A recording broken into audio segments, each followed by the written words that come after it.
Times, रसरंग चित्र या सगळ्या साप्ताहिकांना लिहिता लिहिता 80च्या दशकामध्ये मी टी व्हीच्या पडद्यावर सांगायला लागलो आणि मला अतिशय आनंद वाटतो सांगायला की आपल्या सगळ्या रसिकांनी मी जे काही कार्यक्रम केले, मग ते नाट्यावलोकन असेल, चंदेरी सोनेरी असेल, याला भरभरून दाद दिली आणि त्याबद्दल मी आपल्याला अतिशय मनापासून आपल्याला धन्यवाद देतो की आपण माझं जे कौतुक केलं त्याला तोडणे. आणि कला क्षेत्राच्या या प्रवासामध्ये अनेक कलावंत मला भेटले. म्हणजे रमेश देव, सीमा, जयश्री गडकर, नाना पाटेकर, त्याचप्रमाणे राजकारणातले बाळासाहेब ठाकरे, सुशीलकुमार शिंदे, त्यानंतर विलासराव देशमुख, मनोहर जोशी यांच्याशी गप्पा करता आल्या, त्यांच्या मैफिलीत मला सहभागी होता आल्या, गप्पा मारता आल्या. हा एक आनंद फार मोठा आहे तुम्हाला. विशेष आनंदाची गोष्ट म्हणजे येत्या शुक्रवारी संध्याकाळी 5 वाजता फेसबुक लाईव्हवर चंदेरी सोनेरीची मैफिल आम्ही सादर करणार आहोत आणि माझी अशी इच्छा आहे की आपण आपल्या मित्रमंडळी त्या मैफिलीत एकत्र करावं आणि त्यांना सहभागी करून घ्यावं आणि आमची मैफिल रंगवावी असं मला वाटतं. प्राची देवसी यांच्या गाण्याची एक झलक आपण ऐकूया. जब दीप चले आना, जब शाम ढले आना. नमस्कार रसिकाओ, कसे आहात? आजकाल काय झालंय, कसे आहात हा प्रश्न पण विचारायची भीती वाटते. प्रत्येक जण म्हणतो मी कसं असणार आहे, घरात बसलोय, 4 महिने झाले, आणखी पुढे सुरूच आहे. पण मंडळी, तसे तुम्ही काही हे म्हणू नका. आम्ही येतोय ना तुमच्या भेटीला. आम्ही कलाकार, मीट कलाकार या आमच्या वेबसाईट त्यांची जी आहे त्याच्यामधून आम्ही तुम्हाला भेटायला आलो आहोत आणि फेसबुक लाईव्ह त्याच्यामधून तुमच्याशी देखील आम्ही गप्पा मारणार. तेव्हा पुन्हा एकदा नमस्कार. मी प्राची देवस्थान आणि आमची ही आजची जी चंदेरी सोनेरी मैफल आहे ना, त्या चंदेरी सोनेरी मैफलीचे सर्वे सर्वा अर्थातच अशोक शेवडे. आता तुम्ही म्हणाल अशोक शेवडे अख्खा महाराष्ट्र त्यांना ओळखतो, तेव्हा त्यांची ओळख काय करून द्यायची? बरोबर आहे, त्यांची ओळख मी नाहीच करून देणार. त्यांच्या आणि माझ्या गप्पांमधून आता बरेचसे तुमच्या मनातही प्रश्न आहेत, मी मला माहिती आहे. पण तुमचे प्रश्न मी विचारणार आहे अशोकजींना. तसं म्हणाल तर अशोकजींनी आत्तापर्यंत 5000 मुलाखती घेतल्या आहेत. त्याच्यामध्ये निरनिराळी माध्यम आहेत, प्रिंट मीडिया, नंतर आकाशवाणी म्हणजे ऑल इंडिया रेडिओ, त्यानंतर दूरदर्शन, टेलिव्हिजन आणि आता हे 21व्या शतकातलं FB लाईव्ह हे माध्यम. सगळीच माध्यमं अशोकजींनी मस्तपैकी हाताळलेली आहेत आणि या माध्यमांमधून अशी मुसाफिरी करताना काय मजा येते. मग असे मी म्हणते 21वं शतक मंडळी काय योगायोग आहे बघा. 21वं शतक आणि आजची तारीख देखील 21. अहो, उद्याच त्या श्री गणरायाचं आगमन होणार आहे. त्या गणरायाला काय आवडतं? दुर्वा 21, मोदक 21 आणि आजची तारीख देखील 21. तेव्हा अशा या छानपैकी योगायोग जुळवून आणलेल्या मीट कलाकारच्या सर्वांना आम्ही पुन्हा एकदा मनपूर्वक धन्यवाद देतो. सुरुवातीला दिलं की बरं असतं, नाहीतर नंतर विसरून जायला. तेव्हा मला वाटतं मी नमनालाच घडाभर तेल घालते की काय. पण काय माहिती का, नमनालाच घडाभर तेल घातलं की दीप प्रज्वलन मस्त. ती जी दिव्याची ज्योत अशी तेव्हायला लागते ना, की मग काय विचारू नका. अरे पण मी बोलते अशोकजींच्याकडे मी नुसतं पाहणार आहे. बघूया एखादा किस्सा त्यांच्या पोटलीतून बाहेर येते का. अशोकजी, मला वाटतं वेळ सकाळची 11-11:30 होती. सर्कशीमध्ये सगळी मंडळी तालीम चालली होती. मग काही सर्कटपटू होते, त्यांची तालीम चालली होती, वाघ सिंहाची तालीम चालली होती, हत्ती घोड्याची तालीम चालली होती. कारण शो 3 वाजता होता आणि सगळी मंडळी अतिशय मस्त मजेमध्ये खाण्यापिणे चाललं होतं, गप्पा चाललेल्या होत्या.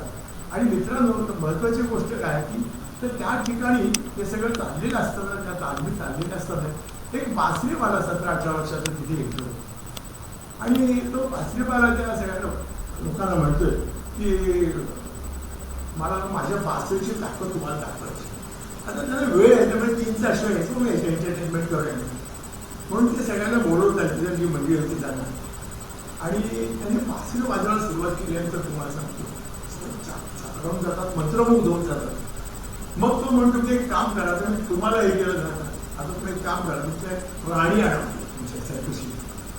तर तो सरकशीतला जो रिंग मास्टर होता त्याच्या हाताखाली 7-8 वाघ होते बरं.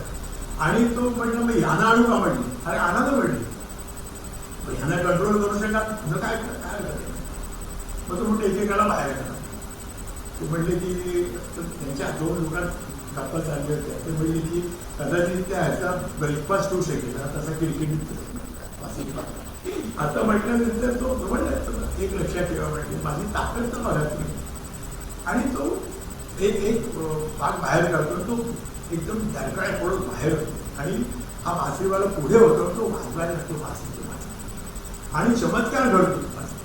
तो जो वाघ आलेला असतो दरकाळ्या पोटावर, तो एकदम कुत्र्या मांजरासारखे त्याचे पाय चाटायला. तुझं बासरीवाला म्हणजे पाहिले का, पण हे एकाच जमलं म्हणजे दुसरा काढू का, काढा म्हणजे तुझं काही प्रॉब्लेम नाही. तर म्हणजे दुसरा काढतो, पुन्हा बासरीवाला बासरी वाजवायला सुरुवात करतो आणि पुन्हा तो त्याची पाय चाटायला. मग तो म्हणतो की एक असं आहे का तुमच्याकडे काय असा उग्र असा अतिशय चेतावलेला असा काही आहे का वाघ म्हणजे. तर तिथे जी रिंग मास्टरची 2-3 मंडळी होती म्हणजे एक काम करूया म्हणजे त्यांचा एक वाघ कुठेतरी कामाला येत नसतो, तो ॲडमंट असतो. तर हे म्हणले की ह्या बासरी वाल्यामुळे आपण त्याला सरळ करून टाकतो म्हणजे. तर तो रिंग मास्टरला म्हणजे त्या वाघाला बोलवलं. मग ते त्या वाघाला बोलवलं आणि पुन्हा तो आता उघडू का म्हणतो पिंजरा म्हणजे उघडा म्हणजे काय प्रॉब्लेम नाही असं म्हटल्यानंतर तो म्हणतो ठीक आहे म्हणजे उघडा. उघडल्यानंतर तो जो अतिशय उपाशी आणि असा जो ॲडमंट वाघ असतो ना तो एक दारकाळी फोडतो बरं का, गगन विदेश. आणि तो हा बासरीवाला पुढे होतो आणि बासरी वाजवायला लागतो. पण तुम्हाला माहिती आहे यावेळी चमत्कार होत नाही. तो एक पंजा त्या बासरीवाल्याच्या तोंडावर मारतो. बासरीवाला क्षणार्धात त्याचा प्राण होतो. अरे सगळे म्हणतात अरे तो रिंग मास्टरचं म्हणतो अरे 1 वाघ ठीक आहे, 2 वाघ ठीक आहेत म्हटले, 3 वाघ म्हटले, उपाशी आणा, ॲडमंट आणा, मेला गेले फुकट म्हणले. तुम्हाला सांगतो पण गंमत अशी असते की हे सगळं बोलणं चाललेलं असतं. सगळे म्हणजे त्या बासरीवाला वेड्यात काढत असतं, फुकट मेलवाने म्हणले. त्यावेळी ते मागचे जे 2 वाघ असतात त्या 2 वाघांवर एक डायलॉग चाललेला असतो. त्यातलं एक वाघ दुसऱ्या वाघाला म्हणतो अरे गड्या हा 3रा वाघ बलरा आहे, हे रिंग मास्टर जो माहिती. अर्थातच त्यामुळे रसिकता जर बहिरी झाली, रसिकता बहिरी झाली तर मग कलंदर मग तो वाघ असे ना का रसिक असे ना त्याचा बळी असतो.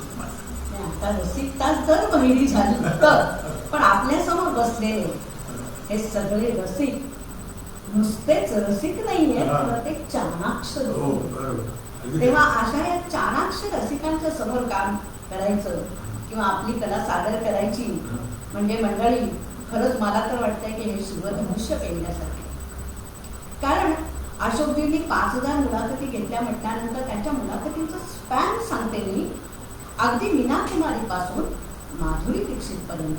बघा मीना कुमारी पासून माधुरी दीक्षित पर्यंत, राजा मयेकर पासून राजा भोसावी पर्यंत आणि महापौरांच्या पासून थेट मुख्यमंत्र्यांपर्यंत असा हा यांचा मुलाखतीचा स्पॅन आहे. तेव्हा असे अशोकजींनी आताच आपल्याला सांगितलं की रसिकता कधीही बहिरी होऊ द्यायची नसते. आणि रसिक हो गेले कित्येक दिवस आपण आपल्या रसिकतेचे सगळे चक्षु कसे ओपन ठेवलेले. मंडळी शेक्सपियर म्हणतो की नावात काय, नावात काय. माझं म्हणणे होय, नावातच खूप काही आहे. आता बघा यांचं नाव काय, अशोक. म्हणजे जिथे शोक नाही, जिथे दुःख नाही असे ते अशोक. आणि खरंच सांगते की अशोक शेळे त्यांच्या नावाला पूर्णपणे जातात. अहो आमच्या डोंबिवलीमध्ये, आम्ही डोंबिवली करत ना, आमच्या डोंबिवलीमध्ये अशोकजींना दुःखी दाखवा आणि 1000 रुपये घेऊन जा. असं बक्षीस लावलं तर ते कोणालाही मिळणार नाही याची मला 200% खात्री. तेव्हा असा हा सदा म्हणतो आपण नेहमी आनंदी असणार, त्याहीपेक्षा माझं म्हणणं सतत पॉझिटिव्ह असणार आहे. काय तुमच्याकडे पॉझिटिव्हिटी असली ना की मग तुम्हाला जगातली कुठलीही ताकद तुम्हाला काहीही करू शकत नाही. तेव्हा असे हे सतत पॉझिटिव्ह असणारे, नेहमी आनंदी असणारे, त्यांना म्हणजे मला कधी कधी इतकं वाटतं माझं सुद्धा डोकं दुखत आहे, कधीतरी काहीतरी होत आहे, पण यांचं डोकंही दुखत नसेल का? याच्यावरती कोणी म्हणतील की त्यांचं डोकं तुमच्यासारखं सामान्य नाही. त्यांच्या मेंदूमध्ये जे काही चालू असतं ना चक्र, हे चक्र अफलातून आहे. तेव्हा अशा या नावाला जागणाऱ्या अशोकजींना आमच्या भाषेत काय म्हणतात माहिती का? सदाबहार व्यक्तिमत्व. तेव्हा मला नेहमी उत्सुकता वाटते की या सदाबहार व्यक्तिमत्वाचं रहस्य काय? मी लोकांना नेहमी सांगतो बरं का, म्हणजे की कलरफुल स्वप्न बघा. काहीच कसं असतं माहिती का, लाखाशिवाय बात नाही वडापावशिवाय. आणि तुम्हाला मी कधी प्रामाणिकपणे सांगतो, कधीही वाटलं नाही की आपण दुःखी आहोत, आपल्याला काही घडत नाही, हे काय करणार माहिती का? आपल्याला उभारी कोण देतं माहिती का? उदाहरणार्थ आपण काय करायचं, सरळ जिथे आहात तिथे एखाद्या हॉस्पिटलमध्ये जायचं आणि तिथे गेल्यानंतर कळतं की आपण किती सुखी आहोत. कोणाला हात बांधले, कोणाचे डोळे बांधले, कोणाला काय झालेले, कोणाला इंजेक्शन दिलं. अरे बाप रे बाप रे बाप रे. म्हणून पु ल देशपांडे नेहमी म्हणतात बरं का, की सकाळी उठल्यानंतर, त्यांचं उलट म्हणणं पु ल देशपांडे, सकाळी उठल्यानंतर जर तुमचे गुडघे दुखले नाही, पाय दुखले नाही, तर समजा आपण मेलेलो होतो. तुम्हाला सांगतो जिवंतपणे दुःख किंवा व्यथा हे जिवंतपणे लक्षण. तुम्हाला सांगतो मी त्या ठिकाणी मुलांना आवडलेली किस्सा नाव आवडीचा नाट्यधर्म दर्शनी आम्ही सादर केली होती, मी मच्छीने कामही बरं का.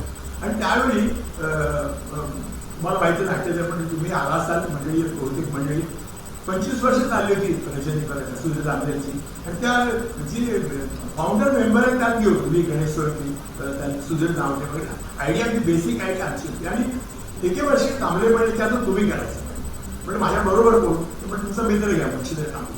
मी आणि मच्छीने कांबळेचं सादर केली, पण मी त्यांना विचारलं, म्हटलं एक काम करा, म्हटलं प्रमुख पाहुणे कोण, तर ते म्हटलं ऑप्शन 2 आहेत म्हणजे बरं का. 2 कुठले, एक लता मंगेशकर आणि दुसरं म्हणजे पु ल देशपांडे.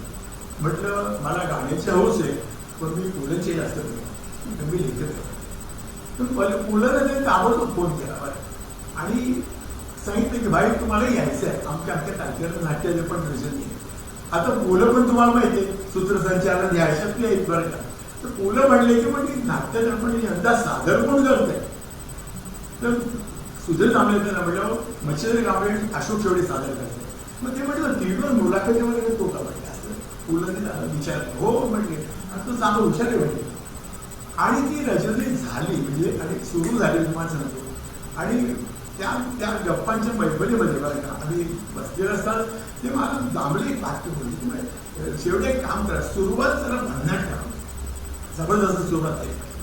मग मी त्याला एक किस्सा सांगितला, तो किस्सा तुम्ही एवढा आवडला बरं का.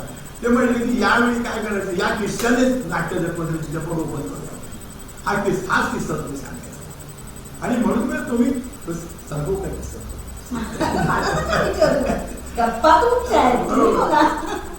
एका गावामध्ये बरं का एक मास्तर असतात गावामध्ये आणि अतिशय मी चितळे मास्तर समजून बोलण्याची बरं खूप पिढ्या त्यांच्या हाताकडून गेलेल्या असतात. तर त्यांचे 4 मित्र, त्यांचे 4 विद्यार्थी मित्र असे त्यांच्या घरी येतात बरं, कारण ते सगळे नमस्कार वगैरे करतात बरं.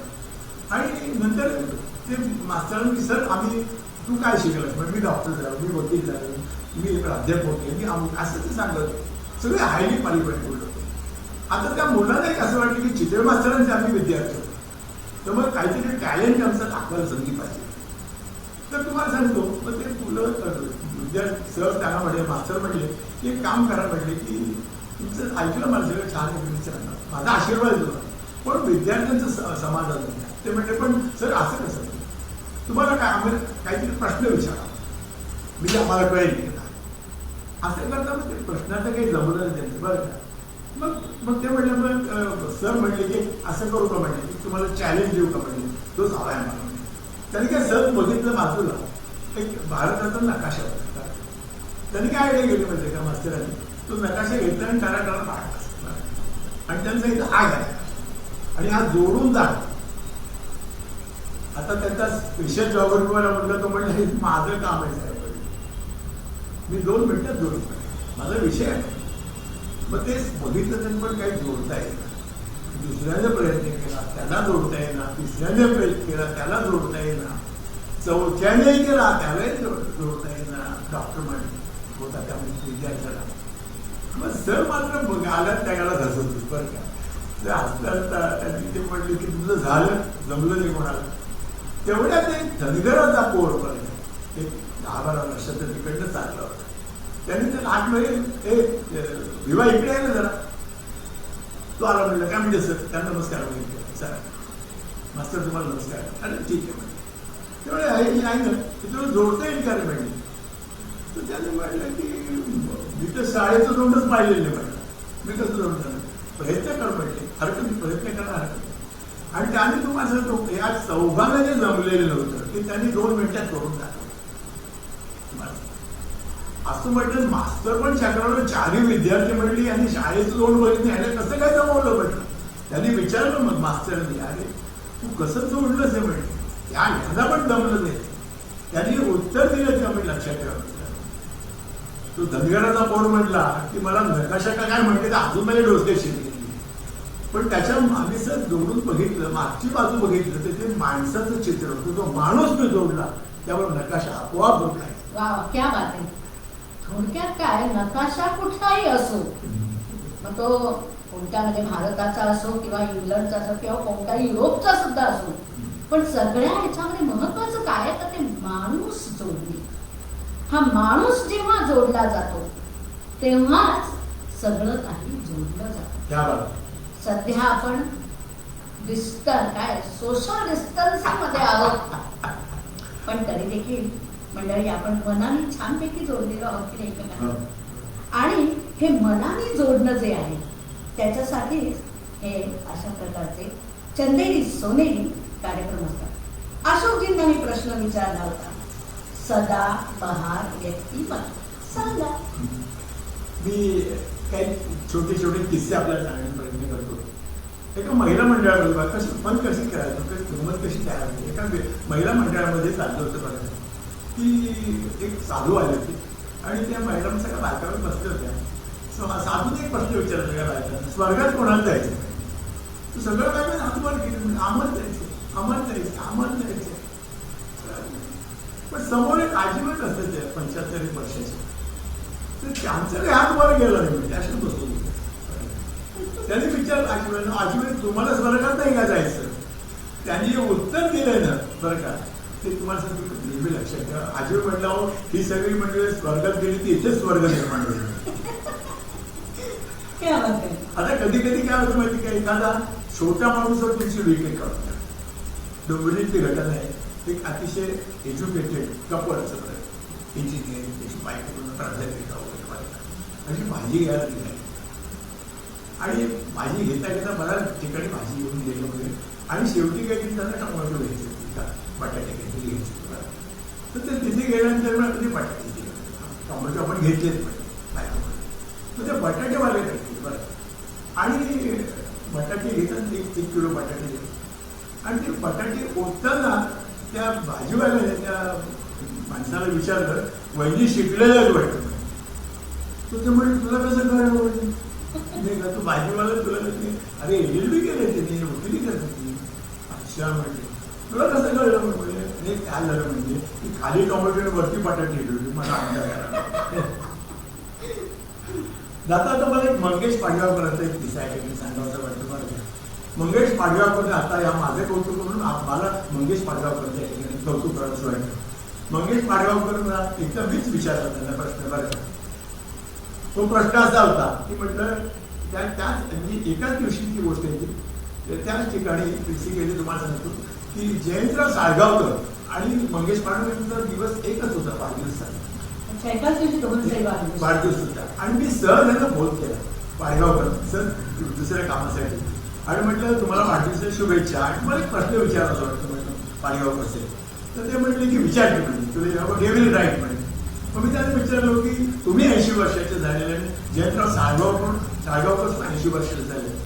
तर ह्याच्यामध्ये म्हटलं तुम्ही तुमचे दोघांमध्ये फरक काय म्हटलं असं मी त्यांना विचारलं पाडगावकरांना. पाडगावकर म्हटले मला साळगावकरांचं माहिती नाही.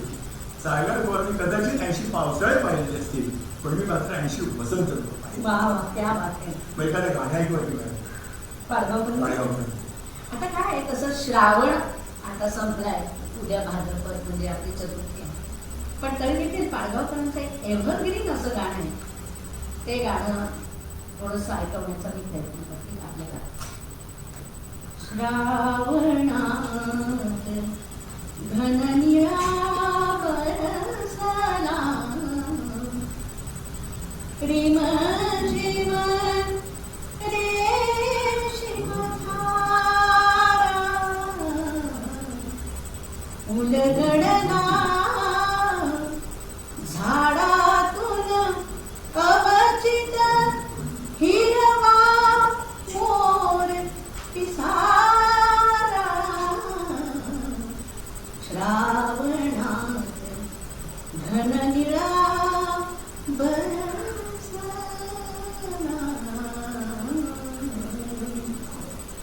मोर पिसारा म्हणजे काय म्हणायचं त्याला, ज्या वेळेला आकाशामध्ये मेघ आलेले असतात आणि त्यावेळेला तो मोर पिसारा फुटून तिथे नाचायला लागतो, तेव्हा तिथे जी सौंदर्याची बरसात होते, ती बरसात आणि आकाशातून होणारी बरसात अशी. अशोकजींच्या बरोबर गप्पा मारताना असं वाटत आहे की ह्या गप्पा अशाच सुरू राहिल्या पाहिजेत. मगाशी त्यांनी सांगितलं की सदाबहार असण्यासाठी आपल्या जवळ काहीतरी असावं लागतं. आपण म्हणतो ना, आडात नसेल तर पोहण्यात कुठून येणार. तेव्हा आपल्याकडे आपला जो आड आहे, आड म्हणजे विहीर, किंवा आपल्याकडे जो जलाशय आहे तो पूर्णपणे भरलेला हवा. तेव्हा आपण त्याच्यातून काय काय काय किती पाहिजे तितकं पाणी. आता बघा, प्रत्येक शब्द मराठी भाषा किती समृद्ध मंडळी. पाणी म्हणजे जीवन. तेव्हा पाणी आपण त्याच्यामधून घेऊ शकतो. अशोकजींचं सुद्धा असंच आहे. यांच्या जवळ यांचा जलाशय असा तुडुंब भरलेला आहे, अनुभवांनी भरलेला आहे, किस्स्यांनी भरलेला आहे. अनेक अनेक मुलाखतींमधून त्यांनी खूप काही शिकलेले आहे. तेव्हा अशा या अनेक मुलाखती घेता घेता त्यांना मला एक आणखी एक प्रश्न हमखास विचारायचा वाटतो की काय असतं की आम्ही असं म्हणतो की सोनं जर का झळाळून उठायचं असेल तर ते मुशीमध्ये घालावं, म्हणजे त्याला चटके बसावे लागतात, तेव्हा ते झळाळून उठतं. पण माझं म्हणणं दरवेळेला चटकेच बसायला हवेत असं नाही, तर झळाळून उठण्यासाठी किंवा काहीतरी आयुष्यात अचीव्ह करण्यासाठी जे तुम्ही केलेले गेल्या 6 दशकांमध्ये 5 दशकांमध्ये ती तशी बरोबर प्रेरणा, ती प्रेरणा किंवा तुम्हाला याच्यासाठी कुणी जास्तीत जास्त तुम्हाला आपण ज्याला म्हणतो कोणीतरी आपल्या पाठीशी लागतं किंवा आपल्याला उद्युक्त करावं लागतं, तेव्हा अशा तुमच्या प्रेरणा कोणत्या होत्या किंवा कोणी तुम्हाला याच्यामध्ये असेल. मला असं नेहमी वाटतं की परमेश्वराला प्रत्येकाच्या घरी जाणं अवघड होतं, म्हणून त्याने आई दिलं. म्हणून आपण माझी प्रेरणा स्त्रोत आई आहे. आणि कोइन्सिडेंटली तुम्ही पण शिक्षित होता आणि आई पण शिक्षित होती. आई मला नेहमी सांगायची बरं की एक लक्षात ठेव की सुपारी सुद्धा खाऊ नये. तू म्हणलं सगळं सुपारी करता मी काय, तू वक्ता होणार नाहीस. बरं, बालपणातच माझं दिसायला लागलं होतं कुठे त्याचे. बरं, आईला जाणीव होतं कुठं. आम्ही 5-7 भावंड होतो, पण आईचं माझ्याकडे लक्ष होतं. इतर मंडळी सगळं करत होतो, मला आई तू नाही करायचं असं म्हणतं. आणि मला ते नंतर मला जाणवायला लागलं. तुम्हाला सांगतो सुपारी सुद्धा खाऊ. आता काय व्हायचं माहिती का, मला त्या काळामध्ये मी गिरगावात राहतो तुम्हाला, तर तुम्हाला सांगतो 5 वेळा पिक्चर होत्या बघायला मॅजेस्टिक सेंटरला. व्हायचं काय माहिती का की साधारणपणे माझे 3-4 आणि कमिशन मध्ये जमा व्हायचे आणि एखादा आणा कमी पडायचा. आणि आता समजा गुरुवार उजाडला की मला माहित असतं की रमेश देव राजे भोसलेचे पिक्चर मी तेव्हा पडद्यावर पाहतो. नंतर ते माझी मित्रांना सोडून द्या. तर मग माझ्या डोक्यात कल्पना यायची की आता एक आणा कसं बघायचं. पण आईची एक अट होती. आई म्हटलं आई एक आणा. आईची अट काय होती की चांगलं वाक्य सांगायचं मला आवडलेलं बरं का आणि एक आणा घेऊन जायचं बरं का. एक आणा घेऊन द्या असं म्हटल्यानंतर म्हटलं ठीक आहे वाक्य सांगितलं म्हटलं. आणि मग मी जेव्हा विचार करायला लागलो बरं का तेव्हा मी आता आईला म्हटलं मला अर्धा तास बरं तुला अर्धा तास वाक्य 4 वाजले होते 6चा पिक्चर मला माहिती तुझं वेळ घे म्हटलं तुला सुचेल तेव्हा. आणि मग मला 10-15 मिनिटं मला वाक्य आई म्हटलं वाक्य सुचलं मला एक आणा जायला सांग म्हटलं. वाक्य असतं त्यावेळी लिहिलं होती 9वीत वगैरे असताना. अज्ञान नेहमी अंधार शोधत अज्ञान नेहमी अंधार शोधत असतं कारण त्याला लपायचं असतं. अज्ञान नेहमी अंधार शोधत असतं त्याला लपायचं असतं आणि ज्ञान नेहमी प्रकाशाचं घेत असतं त्याला उजळायचं असतं. तुम्हाला आईचं लगेच ठिकाण काढून मला या ठिकाणी सांगावं असं वाटतं ना की आजच्या काळामध्ये काय झालं होतं का मी पिढ्यांचा विषय म्हणजे काढत ते पण मुलांना बरं का आई वडील ATM सारखे वापरले काढले मला हे अमुक घ्यायचे तमुक घ्यायचं. पण होतंय काय माहितीये का ATM सारखी आई वडिलांना वापरणारी मुलं की त्यांचे आधार कार्ड का होत असा मला प्रश्न पडतो. आता फेसबुकच्या माध्यमातून मला आपल्या तरुण पिढीने विचारायचं होतं तुम्ही ATM म्हणून आई वडिलांना वापरता ते प्रेमात देतात तुम्हाला अल्टिमेटली मी घेऊन बरोबर जाणार आहे का असं प्रत्येक बाप म्हणतो आई. एक मिनिट असं तुम्ही सांगू का तुम्ही ATM म्हणाला हो त्याचा अर्थ मी असा घेते असेल तर मिळेल. क्या बात आहे. त्यामुळे जे काही असेल जे काही जवळ असेल ते तुम्ही दिलेलं असेल तरच तुम्हाला मिळणार आहे. असं हे ATM आहे की देणं घेणं आपण त्याला म्हणतो ना रेसिप्रोकल आहे त्या गोष्टी असं हे छान. तर आपण आईची गोष्ट करत होतो असं झालं त्यात मला सूट सापडला. आणि मग पुढचं माझं वेगळं तुम्ही काही प्रेरणा देणारी माणसं तुम्हाला सांगितलं. तुम्हाला माहिती काय असते माहितीये का कधी कधी एखादा छोटा माणूस किंवा मोठा माणूस तुम्हाला प्रेरणा देऊन जातो. आता उदाहरणार्थ मी एका फार मोठ्या माणसाची एक मुलाखत दिली. फार मुलाखत फार आमच्याच नव्हती. तुम्हाला आठवत आहे का मुंबई माझी नाट्यमध्ये कार्यक्रम मी सुधीर गाडगे आणि आपली स्मिता तळवलकर असे 3 त्याच्यात कॉम्पेअर होते. तर सुनील गावस्कर रमेश देवाचे बरेच लोक आले त्याच्यात. तर सुनील गावस्करला मी प्रश्न विचारला. आता सुनील गावस्कर एवढा लिटल मास्टर बरं त्यामुळे जगभर त्याने गाजवलेलं क्रिकेटमध्ये बरं का त्याला विचारलं की जीवन कृतार्थ झालं असं वाटणार सांगता येईल. तर तुम्हाला सांगतो सुनील गावस्कर मला म्हटले आहे एक क्षण. तर कुठला म्हटलं ते म्हणले की मला पद्मभूषण मिळालं बरं का तो क्षण. म्हटलं तो क्षण का म्हटले पद्मभूषण मिळालं तेव्हा मी विज्ञान भवनामध्ये ते घ्यायला गेलो पद्मभूषण आणि त्यावेळेला माझ्या बाजूला मदर तेरेसा तो क्षण माझ्या जीवनात शेजारी मदर तेरेसा बसतात हा क्षण सुवर्ण क्षण. आता आपण आमच्या अतिशय लाडके संगीतकार तुम्हाला माहिती आहेत आपण त्यांचे कॅसेट्स वगैरे पण काढले. दशरथ पुजारी तुम्हाला हो हो हो तुम्ही दशरथ पुजारी दशरथ पुजारी खरं सांगू का ते त्यांच्या आयुष्याच्या उत्तरार्धामध्ये डोंबिवलीकर झाले बरोबर की माझ्याचकडे आले हो. आणि जसे ते अशोकजींच्याकडे जायचे तसेच माझ्याकडे पेटी तबला सगळं असल्यामुळे माझ्याकडे घेतली बरोबर. किंबहुना दशरथ पुजारी आता बघा सारे गम पधनी दशरथ पुजारी अरे वा सप्त सूर त्यांच्या नावात सामावलेले आहेत असे हे दशरथ पुजारी. या दशरथ पुजारींची तुम्ही म्हणता जशी आम्ही एक कॅसेट देखील काढलेली होती.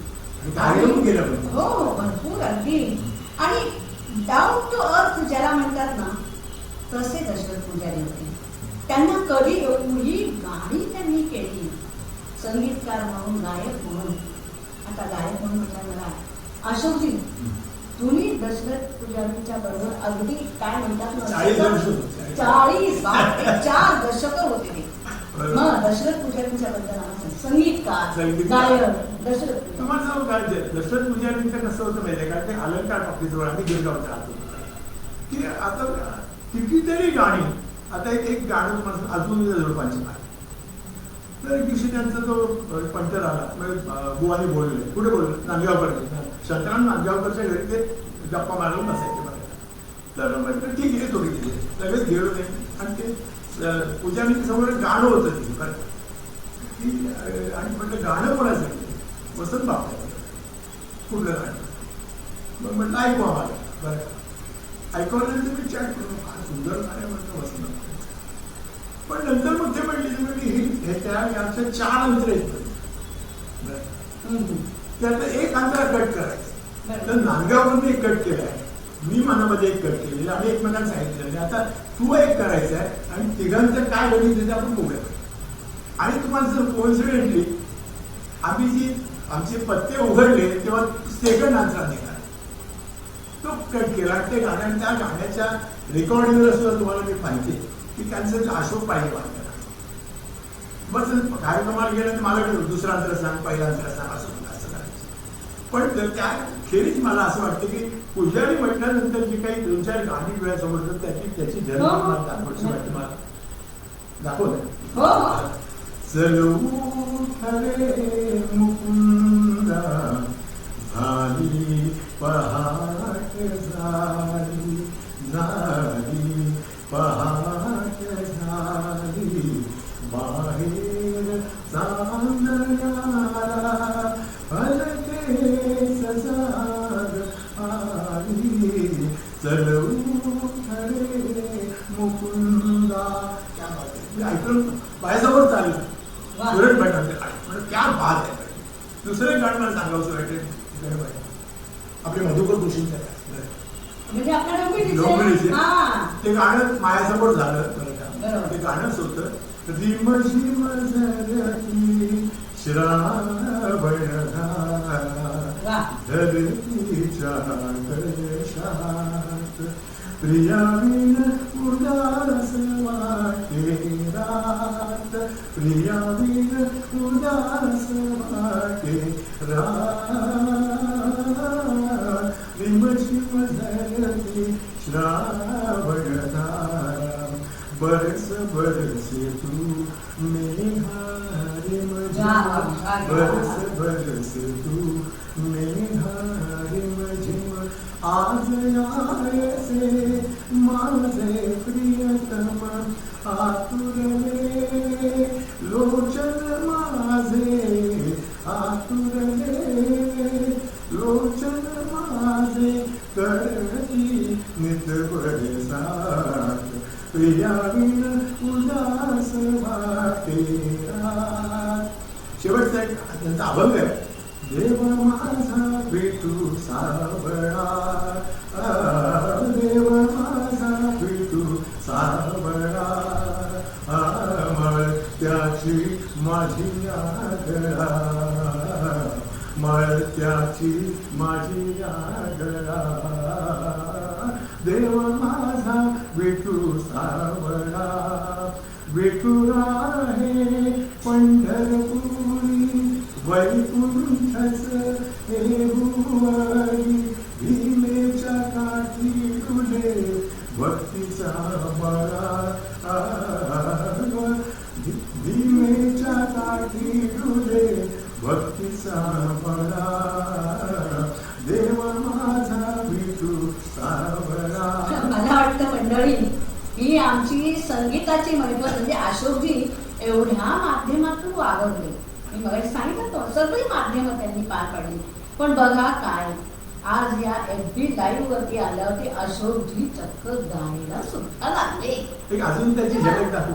वा वा क्या बात आहे. बघा गाण्याचा मोह कसा असतो मंडळी. अजून त्या झुडपांच्या मागे, अजून त्या झुडपांच्या मागे, सदा फुली दोन हसते, तसे पहाया तुला मला ग तसे पहाया तुला मला ग अजून ताठ चंपक झुरतो अर्ध्या मुर्ध्या कान गुजास्तव अजून वारा बरत आहे अजून त्या झुडपांच्या मागे सदा बुडी दोघांना हसते सदा बुडी दोघांना हसते. वा वा वा, क्या बात आहे, फार सुंदर. अशोकजींना एवढे छान ते गात असतील हे मलाही माहित नव्हतं बरं का मंडळी. आणि आज जेव्हा त्यांची एवढी गाणी लागोपाठ ऐकली तेव्हा म्हटलं खरोखर वेळ. म्हणजे माझं म्हणणं काय आहे की या गप्पांच्या मैफलीच्या ऐवजी पुढली मीठ कलाकारची बैठक आपण मला वाटतं अशीच काय म्हणतात ना सांगीतिक मैफल करण्यास काही हरकत नाही. काय अशोकजी? तेव्हा दशरथ पुजारीच्या बद्दल आपण आणखीन प्रेरणा मिळाल्या. आणखी मला मी आपल्याला सांगितलं विद्या गोखले. आता विद्या गोखलेंचं सूत्र काय माहितीये का? जिथे जिथे साहित्य संगीत आणि सौंदर्य असेल तिथे तिथे विद्या गोखले तिष्ठत उभा असेल. हे सूत्रच त्यांच्या आयुष्याचं. आणि तुम्हाला सांगतो मला असं जाणवलं बरं का की त्यांच्या शब्दांची जी खेळ पाहिल्यानंतर मला शब्दांची प्रेम वाढायला आणि काही शब्द मला कसे वाटले बघा. मी गोखलेला पण सांगितलं काय आपण त्यांची कॅसेट पण काही मी असं म्हणतो नेहमी की तोंड म्हटलं की लपवावं असं वाटतं चेहरा म्हटलं की दाखवा असं वाटतं मुखकमल म्हटलं की पाहावं असं वाटतं आणि थोबाड म्हटलं की फोडावं असं वाटतं आणि मोकळा म्हटलं की ऐकावं असं वाटतं. एखादं मोकळा ऐकवा नाही हे मौसम आहे. अण्णांचे पण अण्णांची कॉन्ट्रिब्युशन तुम्हाला अजून सांगायची आहे तुमच्या आयुष्यात. ओके ते तुम्ही सांगा. आता त्यांनी अण्णांचा विषय काढला. विद्याधर अण्णा म्हणजे आमच्या नाट्यसंगीतातले आमचे फार मोठे काय म्हणतात ना गुरु म्हणतात. कारण संगीत रंगभूमीला संगीत रंगभूमीचं पुनरुज्जीवन जर का कोणी केलं असेल तर ते अण्णांनी केलं. गोखले अण्णांनी केलं. आणि हे गोखले अण्णा खरं इतके साधे होते ना. आता मगाशी अशोकजींनी विषय काढला कॅसेटचा. जेव्हा आम्ही ती व्हिडिओ कॅसेट त्याला ते मोठ्या असायच्या ना व्हिडिओ कॅसेट त्या आम्ही काढायचो. तर त्याच्यामध्ये अण्णांनी स्वतःचं भाषण अक्षरशः शब्द लिहून काढलेलं होतं. आणि ते 4 वेळा घेऊन आले. एकदा माझ्याकडे आले एकदा अशोकजीच्या बरोबर अण्णा तुम्ही आमचे गुरु आहात. आम्ही काय तुम्हाला सांगा नाही म्हणे तसं काय माहिती काय बरं हा ड्रेस हा कोट घालू का हे साधं होतं. तेव्हा त्या अण्णांच्याच एका मस्तपैकी नाट्यगीताला मला वाटतं आपण कुठं ना ये मौसम है रंगीन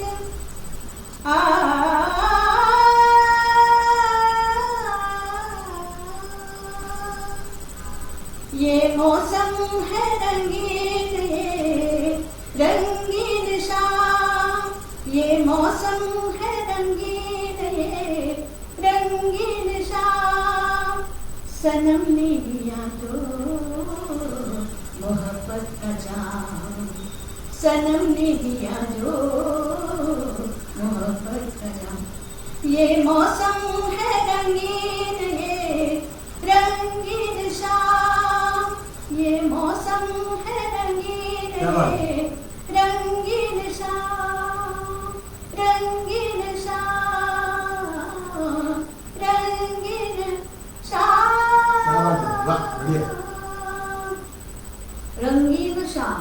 आता मला सांगा ही श्याम म्हणजे आजची संध्याकाळ रंगीन करायची.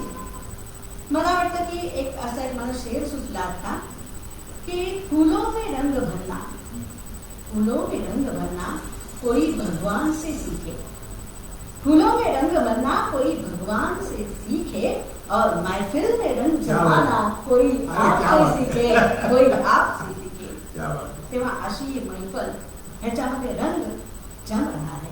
अशा या रंगीन श्याममध्ये आपण सगळेजण सहभागी झालेला.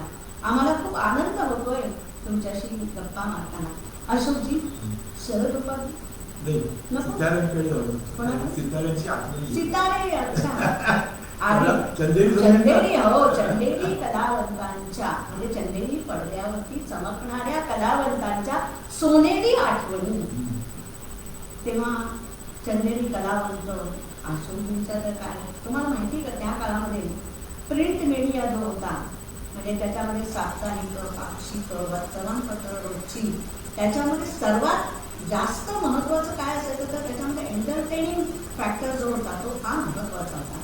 मी मुक्तपणे इंग्लिश शब्द वापरते कारण मी माध्यमच फेसबुक आहे. तेव्हा अशोकजींनी अनेक मुलाखती घेतल्या होत्या. मग रसरंग असेल, चित्रानंद असेल, त्यानंतर मी वर्तमानपत्रांचं म्हणजे डेली दैनिक म्हणतात तर तुम्ही महाराष्ट्र टाइम्स, लोकसत्ता या नवशक्ती या सगळ्या याच्यामधून अशोकजींनी विपुल असं लेखन केलेलं आहे. पण हे विपुल असं लेखन करताना मुख्य कोण असायचे तर अनेक सितार. तेव्हा त्या सितारांच्या काही चमकदार आठवणी. मी तुम्हाला सांगतो माझं एक वैशिष्ट्य काय मी कधी कलावंताला ॲक्सिडेंट आहे. बरं. मी कलावंताचा मित्र दोस्त कशामुळे झालो की त्यांचे इंटरेस्ट काम करतो. आता एक तुम्हाला अनेक लोक काय करायचे. आता मी माधुरी दीक्षितचा एक किस्सा आहे. आमचा 1000 प्रयोग होता राशीचक्राचा आणि शरद उपाध्याय आणि आमचे सॅटेलाइट खूप असल्यामुळे ते म्हणजे सगळं तुम्ही करायचं सूत्रसंचालन आणि सी प्रिन्सेसचा कार्यक्रम होता. 1000 ऑडियन्स होतं आणि माधुरी दीक्षित प्रमुख पाहुणे होते. आता माझ्या डोक्यात माधुरीशी गप्पा करताना पण स्टेजवर गेलं माझ्या डोक्यात कल्पना आली की तिला एक प्रश्न विचारायचा. पण तुम्ही कधी स्टेजवर तो प्रश्न तिला विचारू शकलो असतो. मी तिला आधी जाऊन विचारलं म्हटलं माधुरी एक प्रश्न तुम्हाला विचारायचा की तुम्ही इतके छान काम करताय, दिसताय छान आधी करायचं तर म्हटलं तुम्हाला लग्नाच्या वेळीमध्ये रश्मी करायला आवडेल. वा, क्या बात आहे. म्हटलं एवढं मोठं आव्हान आहे. आव्हान तर ती म्हणजे मला मी पद्मा चव्हाणांनी केलं होतं. पद्मा चव्हाणांनी केलं, नीलमने केलं, अनेकांनी केलं, आशूने केलं. पण तो माधुरी दीक्षित मुळे बेटर होतं बरं का. तर ते सगळं मी म्हटलं तर ती म्हणजे एक काम करा बरं झालं शेवटी विचारलं कॅमेरा. त्यामुळे काय माहिती का की याच्यामध्ये गंमत अशी माहिती का की मला माझं पाठांतरचा कॉन्फिडन्स गेला. आम्ही शॉर्ट वाईज करतो. तर तुम्ही एक लक्षात ठेवा की तसं मला उच्चारही करू नका आणि थँक्यू व्हेरी मच. आणि तुम्हाला हे झाल्यानंतर आम्ही जेव्हा पुन्हा चहा पाण्याला एकत्र आलो त्या हॉटेलमध्ये तेव्हा त्या मला परत म्हणल्या माधुरीजी की शेवटी आय थँक्यू व्हेरी मच. तुम्ही मला अडचण झालं नसतं तुम्ही अमेरिकेचा हा प्रश्न तुम्ही रश्मी करताय का बरं. त्यानंतर आता काही अशा अभिनेत्री चांगला आता जयश्री टी म्हणजे माधुरीने एक प्रश्न तिला नक्की विचारलेला होता त्यावेळेला तिचं लग्न व्हायचं. बरोबर.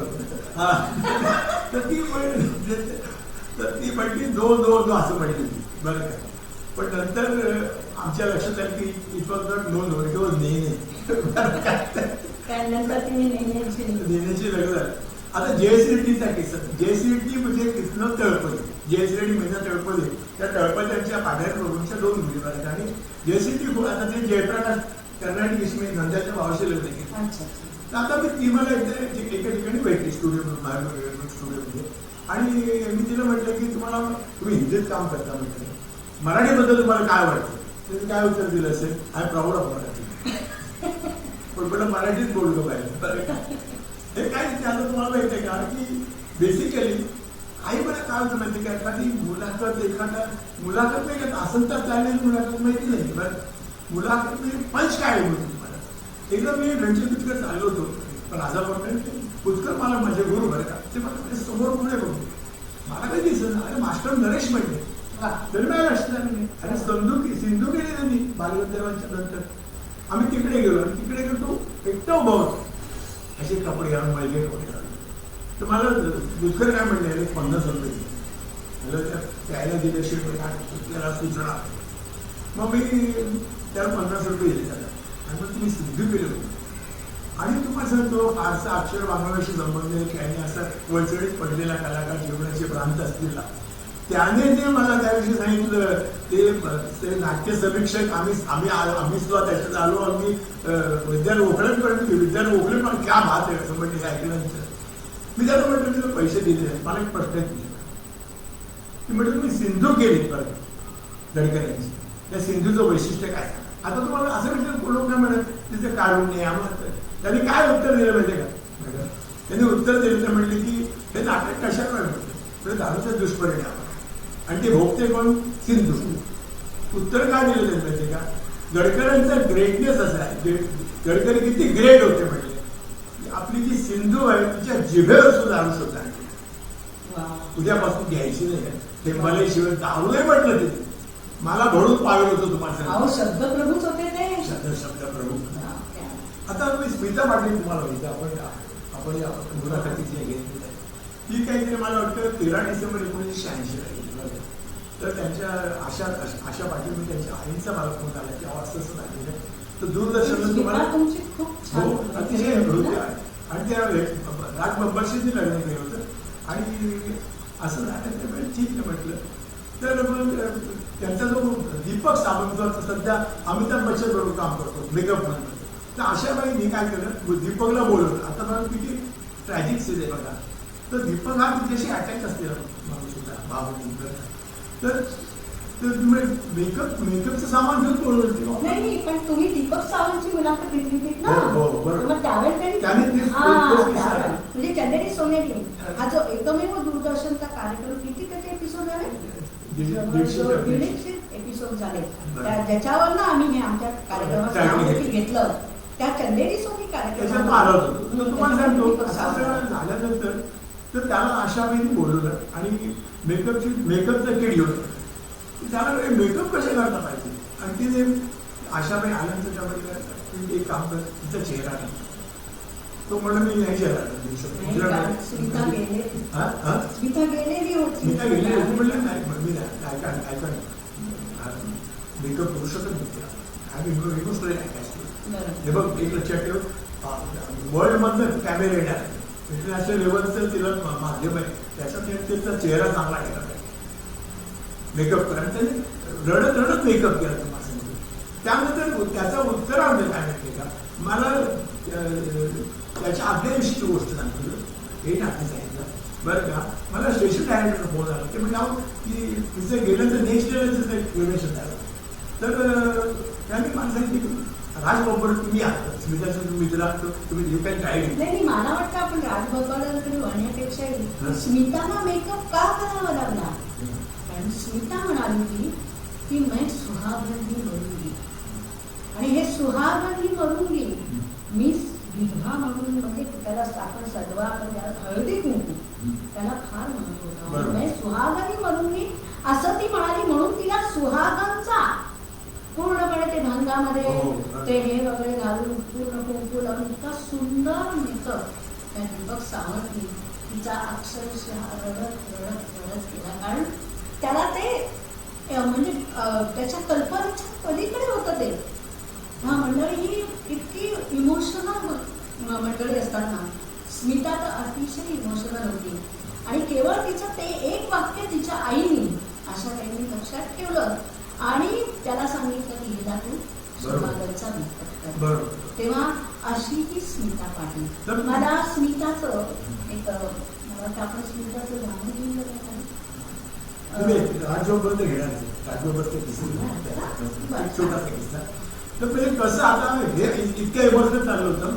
मी आदल्या दिवशी राजबरोबरला भेटायला गेलो टीव्ही सेंटरला. तुम्ही प्रतिक्रिया द्यायची रिॲक्शन.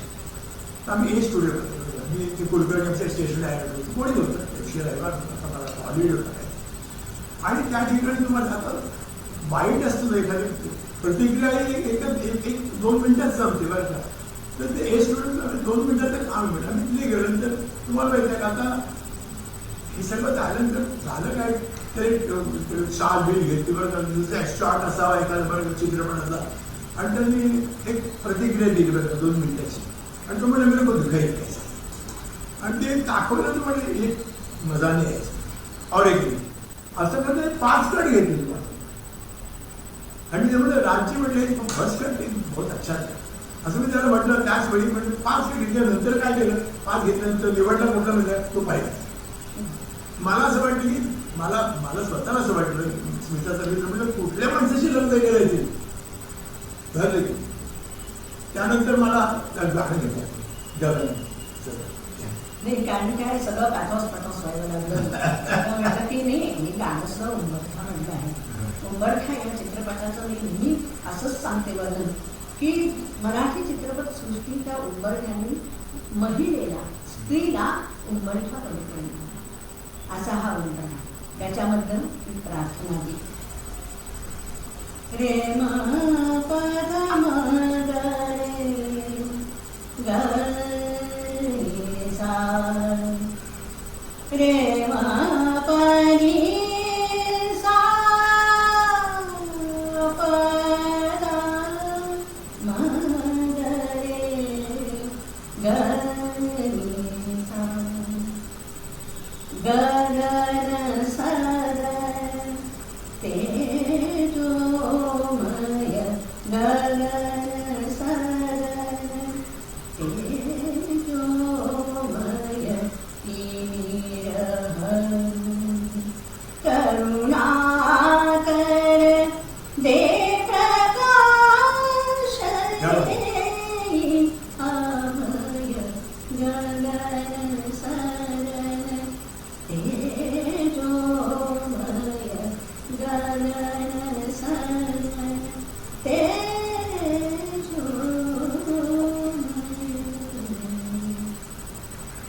गगन सदन तेजोमय तेजोमय असं ज्यावेळेला आपण म्हणतो एखादी गोष्ट तेव्हा आपल्या मनात अनेक गोष्टी धुमाकूळ झाल्या लागतात की काय काय तेजोमय. कुणाचं आयुष्य तेजोमय असतं, कुणाचं आणखीन काही. तेव्हा अशा सगळ्या गोष्टी इथे सरमिसळ अशी आमची ही दत्तांची कल्पना आहे. चंदेरी सोने अशोकजी आता तरी शरद उपाध्यायांकडे जाऊया का आपण. तुम्हाला शरद उपाध्याय तुमचे खास मित्र ना हो. आणि आता काय माहिती का सध्या काय प्रत्येकाला उत्सुकता लागली हे कधी संपलं. हे म्हणजे एक करोनाचं भयानक संकट आलंय. त्यामुळे मला वाटतं शरद उपाध्यायांना तर दररोज फोन येत असतील की तुम्ही तरी सांगा आता राशी चक्रकाळ राशी चक्रकाळ शरद उपाध्यायांच्या चक्रामध्ये तुम्ही कसे काय काय झालं की आमची राज धनू आहे दोघांची. हो हो क्या बात आहे धनू. आणि ऍक्च्युली काय झालं त्यांचं राशीचक्र जोरात चालायला लागलं वगैरे होतं बरं का. आणि ते सारखं म्हणून की अशोक सोडायला भेटल्याशिवाय माझं काही सर्कल पूर्ण होणार नाही. त्याच्याकडे आणि त्यांच्याकडे ज्या कल्पना आहेत त्या म्हणतात. आणि मग एक दिवशी त्यांनी सांगितलं की आमचे वसंत खेर आहेत ते म्हणजे शरद उपाध्याय भेटीसाठी आतून गेले. तुम्ही आज राशीचक्र आहे तिकडे जा प्रयोगाला बसतो जाऊन बरं का. आणि मग प्रयोग संपला की त्यांना भेटलो ते मालक बैला वगैरे असे सगळे आणि आमची नंतर दोस्ती पण झाली मला सांगतो. तर मला ते काय माहिती माहितीये का शरद उपाध्याय की तुम्ही चांगली मुलाखत करा. तुम्ही कुठलाही मला प्रश्न विचारा मी अध्यात्म सोडणार. बरोबर. मी त्यांना विचारले की उपाध्याय साहेब मला रंग कोणता आवडतो. उत्तर काय दिलं म्हणजे पांडुरंग. नंतर ते त्याची 2-3 वाक्य बरं का की मिनिस्कर्ट घातल्यामुळे तरुणींना संकट समयी धावता येईल. मिनिस्कर्ट घातल्यामुळे तरुणींना संकट समयी धावता येतं पण मिनिस्कर्टमुळे संकट धावत येण्याची शक्यता नाकारता येईल. त्यानंतर आणखी त्यांचं वाक्य आहे कित्येकदा डॉक्टर वेळेवर न पोहोचल्यामुळे पेशंट वाचण्याचे दिसतो.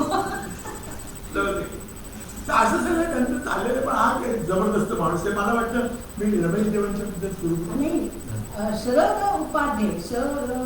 उपाध्ये अशोक शेवडे दोघे एका बांधताय आणि म्हणूनच त्यांची अशी खास खास मैत्री जमली होतात. आता अशोकजी थेट देवघरात जातात. आता तुम्ही मला देवघरात म्हणजे प्रत्येकाच्या घरात देवघर असतं. नाही देवघर म्हणजे आपल्या मराठी चित्रपट सृष्टीवरती अनभिषिक्त साम्राज्य गाजवणारी जे जोडपं ते म्हणजे गणेश देव आणि सीमा देव. क्या त्यांच्या घरात अशोकजी म्हणजे काय म्हणता मैफलच असते. नेहमी अशोकजी चला आम्हालाही देवघरात घेऊन जायचं. सीमाजींची काही आठवण तुम्हाला खरं सांगू का ऍक्च्युली बेसिकली मला असं वाटतं रमेश जोशी माझी दोस्ती झाली तुम्हाला आता त्या गोष्टी 40 वर्ष झाली. मला वाटतं आता रमेशजी सुद्धा बघतायत ना कार्यक्रम. नवीन बघतायत.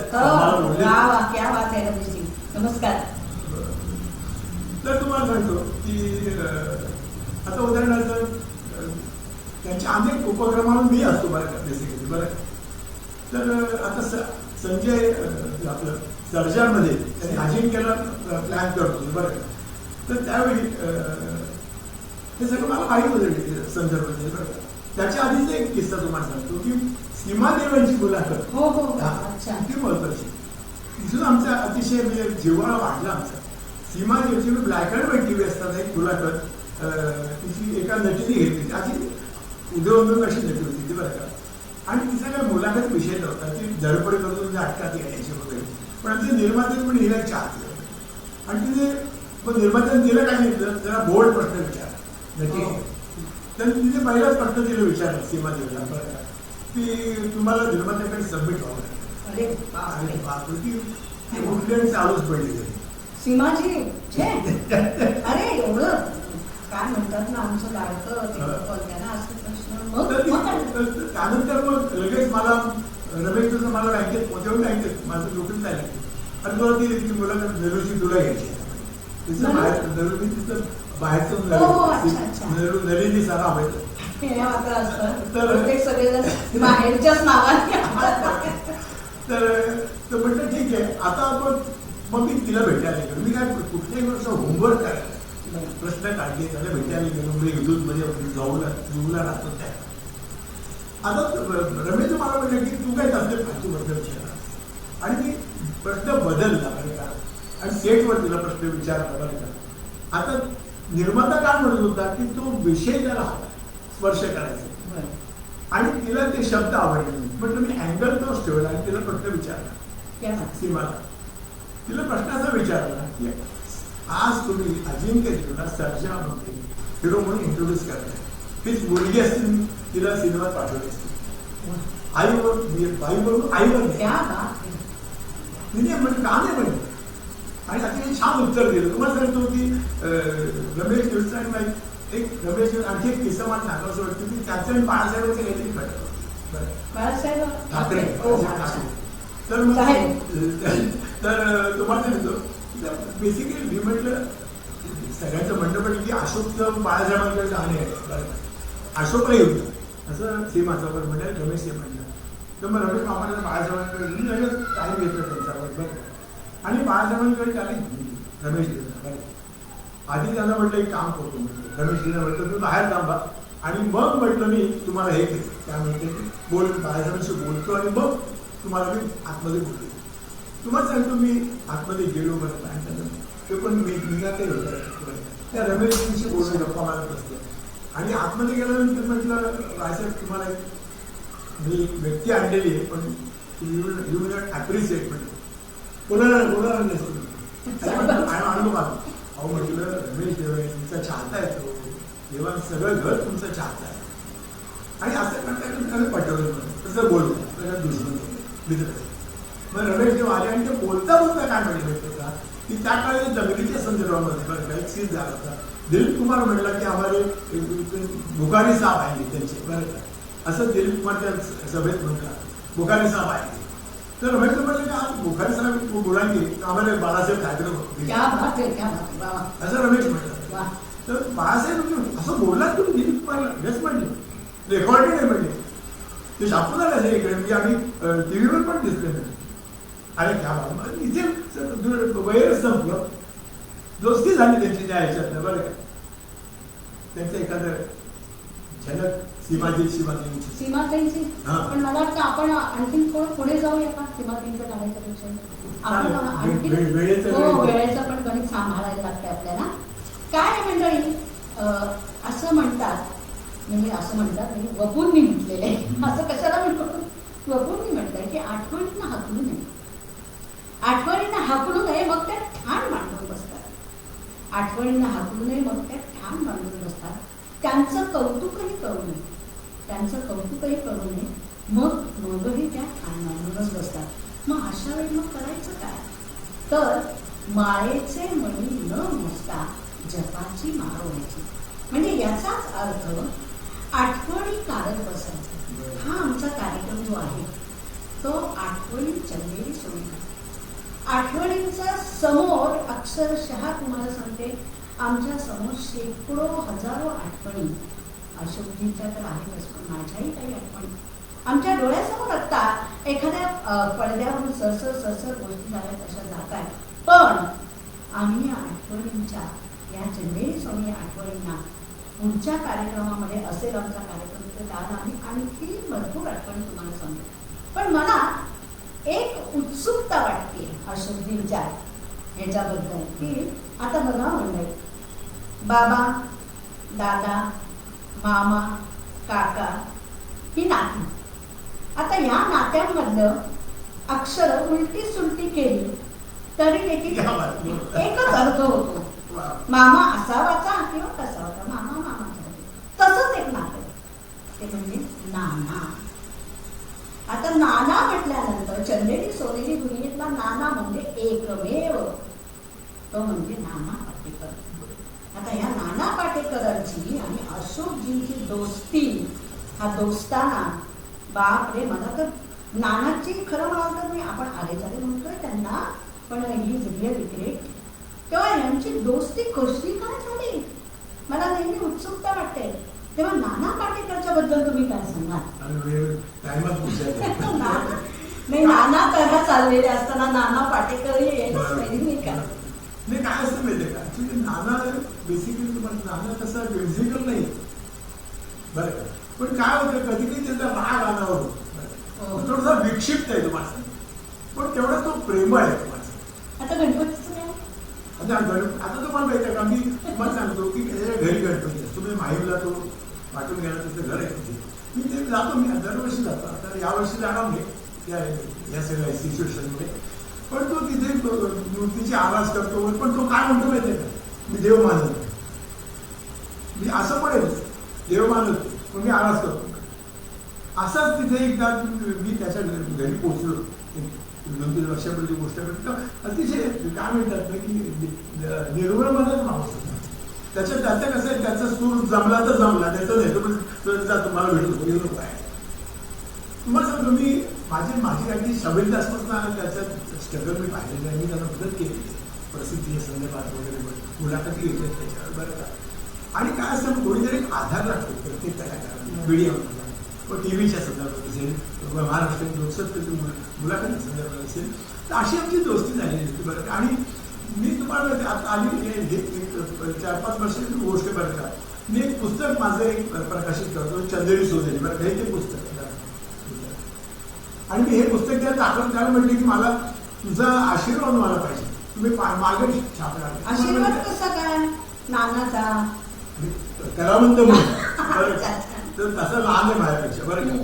तुम्हाला माहिती का, अक्षरशः त्यांनी 5 मिनिटात ते लिहून दिलं. मंडळी त्याची साईन बघितली का त्यांनी कशी केली सिग्नेचर? नानानी काय ना धमाल आहे त्यांनी, दिसतंय का तुम्हाला? नाना ते तुम्ही म्हणतात बरोबर. तेव्हा असा नाना पाटेकर देखील तुमचा अतिशय चांगला असा मित्र आहे. आता नाना पाटेकर म्हटल्यानंतर त्याचा चित्रपट त्याच्याबद्दल आपल्याला इतनी शक्ती वेळ कमी आपल्याला. इतनी शक्ति हमें दे न दाता, मन का विश्वास कमजोर होना, हम चले नेक रास्ते से, भूल कर भी कोई भूल होना, इतनी शक्ति हमें दे न दाता, मन का विश्वास कमजोर होना. अशोकजी, एक महत्वाचा प्रश्न राहिला आहे. सगळ्या माध्यमातून तुम्ही आजपर्यंत वावरलात आणि वावरत आहात, तेव्हा अशा माध्यमातून वावरणाऱ्या लोकांची बरीच क्रेज असते. यात तुमची काय क्रेज आहे, काय सांगाल तुम्ही? माझा क्रेज म्हटलं तर काय असतं, लोकांनी काय रस्त्यात मुली थांबवतात, चहा घेतात, त्या कधी कधी घेतात नाही असं नाही. पण मला या कार्यक्रमामध्ये एक वेगळी क्रेज सांगायची वाटते मला बरं का. आणि ती क्रेज अशी की मी बँकेत काम करताना हा किस्सा आहे बरं. मी स्टेट बँकेत काम करतो जेकब साहेब. आणि काय व्हायचं माहिती का, माझा कार्यक्रम झाला की लोक यायचे काउंटरवर बसवतो केलं म्हणून बरं का. आणि मला विचारलं काय तुमचा काका कार्यक्रम, म्हटलं मला काम करू द्यायची पैसे लागतील. तर असं आम्ही जेव्हा लंचला बाहेर पडत असतो बरं का, तर तिथे एक माणूस मला भेटायचा बरं का. आणि तो अतिशय जाणकार होता, साहित्याची वगैरे आवड होती. त्या कुठला काय सिनेमाची मुलाखत दिली, फार मस्त कोणी सिनेमा तुमचे प्रश्न सांगत होते. मग कोणाची गजरा केला मी, ते आवडलं त्याला. आणि तो प्रत्येक वेळी सांगत खूप काम झाले बोलला, तो गजरा चांगला होता, अमुक मी त्याला तुझं नाव काय होते? मी त्याला नाव म्हटलं तर नाव सांगायला तयार नाही. बरं का, बरं मी म्हटलं असं कसं पण नाव सांगायला पण जेवढं मला विचारतं कौतुक करतात तर कोण कौतुक करतं मला कळलं पाहिजे. तेव्हा त्यांनी खूप नायगाचं नाव सांगितलं, भिवा शिरसाट. भिवा शिर म्हटलं कुठे काम करता? इथेच जवळ मिठांसाठी. आता तर कुठे काम करता याचं मला क्रेज दिलं म्हणजे बरं. आणि पुढच्या ह्याच्यात मला भेटलं म्हणजे तुम्ही कामाला कुठे आहे? तिथे घर कुठे आहे तुमचं? ते घर आणि सगळं घर एकत्रच माझं. पण कुठे आहे? कुठे काम करता आणि राहता कुठे? म्हणजे हातात धरला तेव्हा तो काय म्हटला, घर तुम्हाला आवडणार नाही. कसं कशाला आवडणार नाही म्हटलं, कुठे काम करतोय? तुमचा पोटाचा व्यवसाय आहे ते तुम्ही चांगल्यासाठी काम करताय ते लक्षात घ्या. मग तो म्हटला कुठे काम करता? मी म्हटलं खरं सांगू तुम्हाला मी स्मशानात काम करतो. अरे लाकड देण्याचं ते काम करतो. अरे तुम्ही वाईट काय म्हटलं, कमीपणा काय म्हटलं, तुम्ही किती सोशल वर काय म्हटलं तर म्हटलं ज्या प्रेमाने तुम्ही सगळं ते काम करताय त्याला तोंड नाही म्हटलं. असं म्हटल्यानंतर मग ते सगळं झालं वगैरे बरं का. आणि आता काय असं माहितीये का, मला म्हणजे त्याचा राग येत नाही, आजही राग येत नाही त्याचा. आता आयटी मला माहिती आहे, तुम्हाला सांगतो ते काय असतं, ब्रिटनच्या कंपनीचं काम करतो बरं का, तो तुम्हाला एखादा बिस्किटचा पोळायचा, रेमंड मला एखादा पीस देतो, फाउंटन मला एखादा फाउंटन पीस देतो. आता भिवा शिरसाटला मला काहीतरी द्यायचं आहे, त्याची इच्छा आहे. एक दिवशी त्याला भरून आलं, तो मला म्हटलं शेवडे साहेब एक लक्षात ठेवा, आमच्या स्मशानाचं दरवाजे तुमच्यासाठी 24 तास उघडे.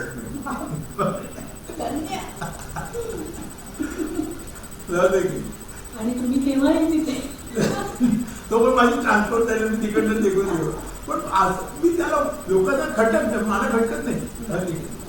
मला वाटतं आता तुम्ही तुमचं हे करायला जेवण जाण्याकडे वेळ आहे का? पण वेळ आहे. मी कारण काय जरा शास्त्रीय संगीत म्हटलं की आम्हाला जरा सुरू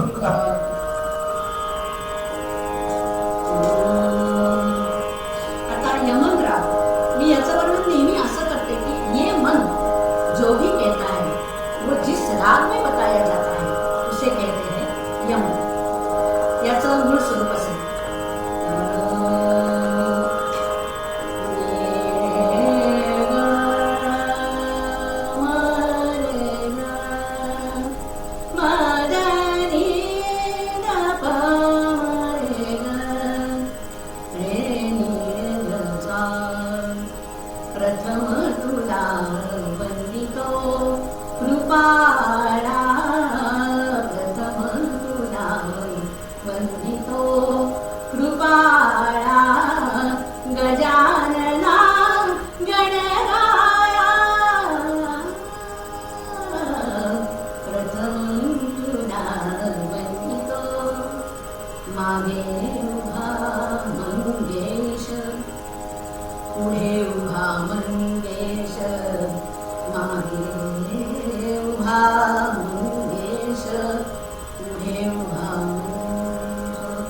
माझ्याकडे देव माझा पाहतो आहे,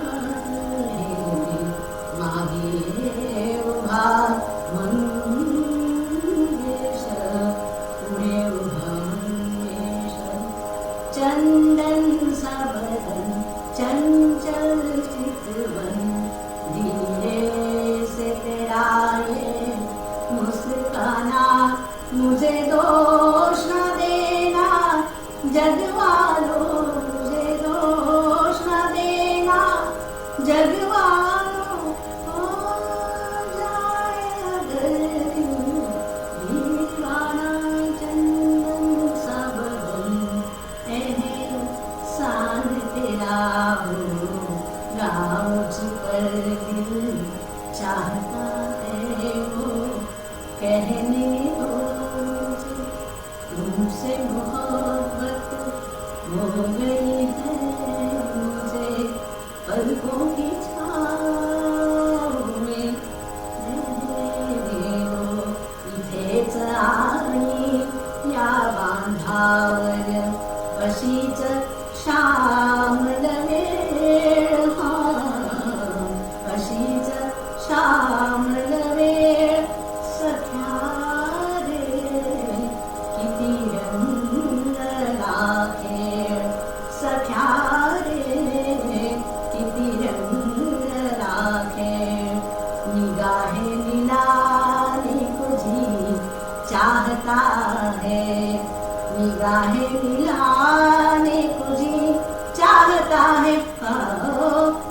है मिलाने को जी चाहता है, वो जलवा चुराने को जी चाहता है।